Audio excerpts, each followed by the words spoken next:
Perkenalkan, nama saya Anindya Hairuniza Zahra, NIM 2009-065-00017, kelas B, angka 2020.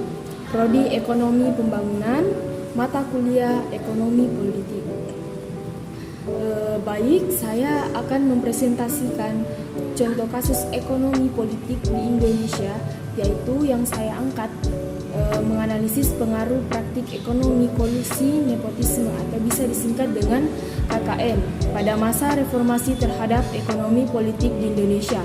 Perkembangan politik di Indonesia saat ini ditandai dengan perubahan istilah atau reformasi yang mencakup 3 penyebab utama kegagalan Orde Baru yang dipimpin oleh Presiden Soeharto. Keadaan ini menyatakan bahwa Orde Baru terperosok dalam korupsi, kolusi, nepotisme atau bisa juga disebut dengan KKN. Praktik-praktik ini telah menciptakan ketidakstabilan di semua bidang dan yang paling penting telah secara tajam mengurangi kemakmuran rakyat. Pada masa Orde Baru tidak ada yang berani mengungkapkan perspektifnya tentang keterlibatan Soeharto dalam KKN. Penyebab utama korupsi di Indonesia adalah campuran bisnis dan politik. Situasi ini akhirnya menimbulkan konflik kepentingan dan penggunaan jabatan publik untuk keuntungan pribadi, seperti penyusunan kebijakan legislatif dan pemerintah bagi parlemen dan lembaga pemerintah untuk menciptakan transparansi dan akuntabilitas lingkungan.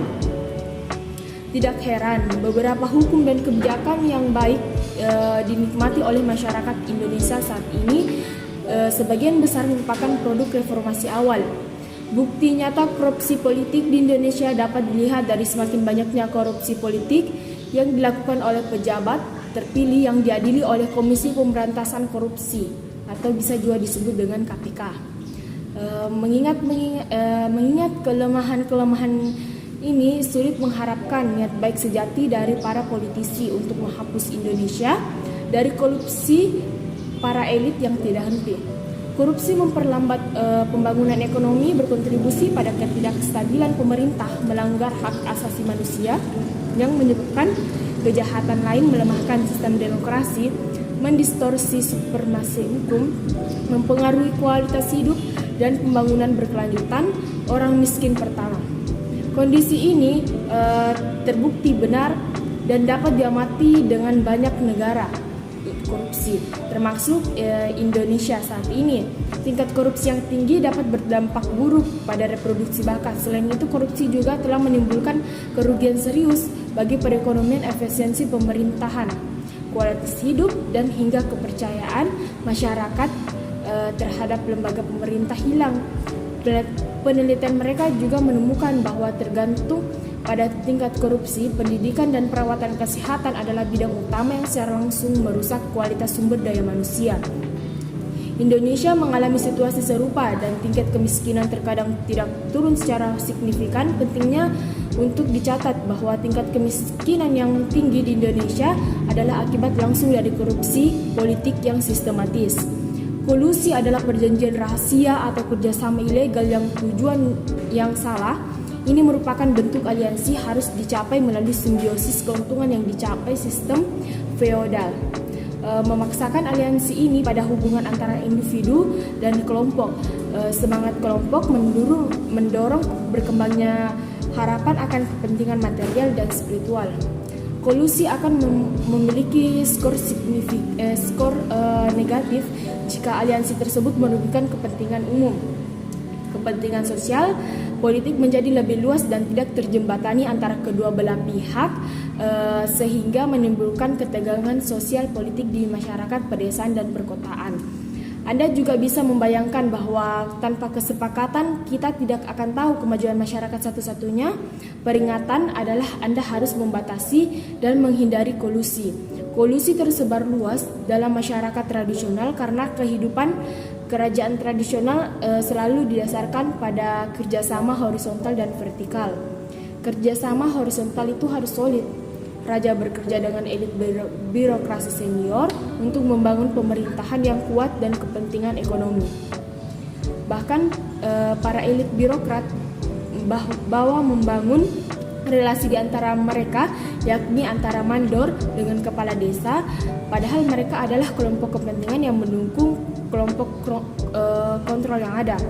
Kelompok ini membatasi terjemahan petani. Dengan kata lain, orang-orang berikut dipilih dengan cermat. Setelah kedatangan pemerintah Belanda, konsultasi dengan kerajaan setempat merupakan prasyarat Belanda tidak akan mengubah sistem feodal lama yang sudah berjalan baik. Ketika kerajaan lokal dieksploitasi oleh pajak dan kebutuhan wajib lainnya, Belanda berkontribusi sebanyak mungkin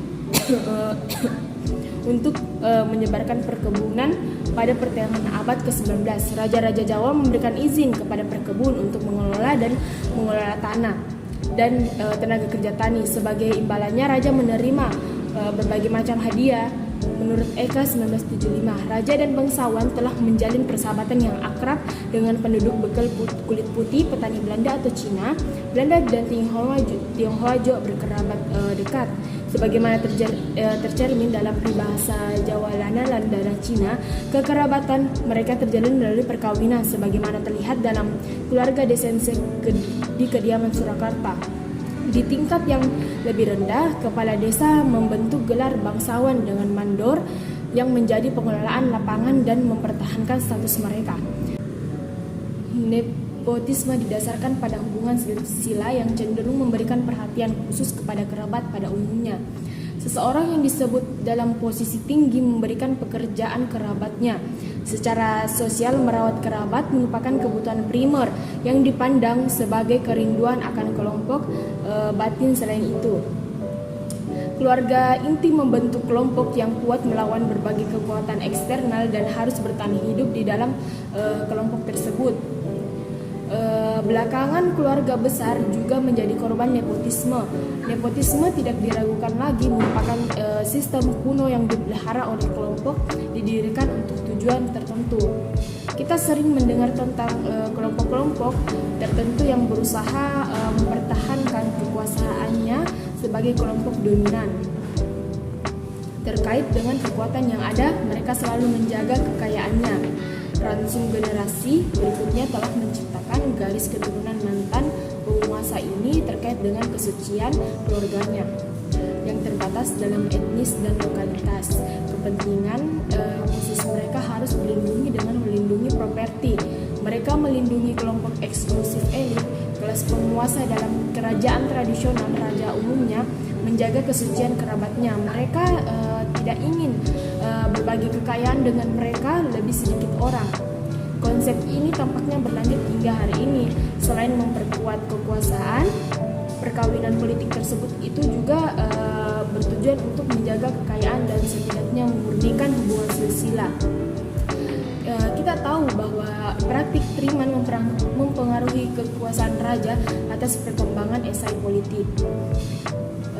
Dari kesimpulan KKN tersebut di atas bahwa praktik KKN pada masa reformasi tersebut ternyata sangat mempengaruhi perekonomian di Indonesia. Aktivitas mahasiswa saat ini di beberapa perguruan tinggi termasuk UNM ini sangat menuntut penurunan harga yang melonjak dan meminta Soeharto turun, dan tuntunan-tuntunan mereka gencar untuk reformasi ekonomi politik. Tindakan KKN menurunkan produktivitas pada tiap industri yang akhirnya menyebabkan turunnya angka produksi. Jika angka produksi menurun, maka produktivitas berbagai perusahaan pun akan terhambat dan sulitnya berkembang, yang akhirnya akan menyebabkan PHK atau pengurangan jumlah pekerjaan atau karyawan bagi instansi perusahaan. Kemudian angka kemiskinan akan melonjak tinggi karena banyaknya pengangguran di negara. Korupsi juga menyebabkan penurunan pendapatan negara. Pendapatan ini dikarenakan oknum pajak yang justru malah memanfaatkan keadaan buruk ini memperkaya dirinya sendiri.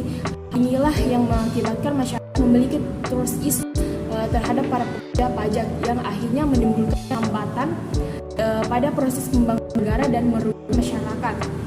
Praktik KKN terbukti dapat Indonesia secara ekonomi maupun politik, karena seperti yang sudah saya jelaskan sebelumnya, tindakan KKN ini menghambat pembangunan ekonomi yang dijalankan yang tadinya optimal menjadi sulit berkembang. Kemudian terjadinya pemberian berbagai hak istimewa kepada pelaku ekonomi tertentu dengan cara menutup peluang bagi pelaku ekonomi lainnya adalah dampak negatif dari KKN yang membatasi partisipasi masyarakat dalam bidang ekonomi.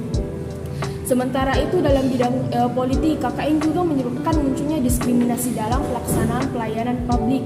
Diskriminasi hal politik yang memiliki oleh masyarakat. Hal ini terjadi dikarenakan praktik KKN sering dijadikan cara oleh oknum-oknum tertentu untuk kepentingan politik yang biasanya marak terjadi pada birokrasi pemerintahan. Karena praktik KKN ini kebanyakan dilakukan oleh oknum berkuasa, karena mereka dapat lebih mudah dalam menjalankan kegiatan yang dengan cara memanfaatkan kekuatan politiknya dengan tujuan mendukung afiliasi politik mereka sendiri. Hukuman yang diberi oleh lembaga pemerintahan seperti KPK juga tampaknya masih belum membuat para oknum praktik KKN ini jerah.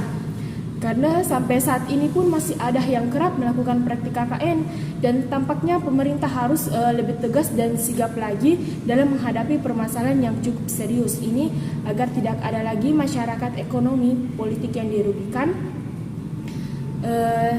Baik, sekian dari presentasi saya, semoga bermanfaat. Lebih dan kurangnya mohon dimaafkan. Wabillahi taufiq wal hidayah. Wassalamualaikum warahmatullahi wabarakatuh.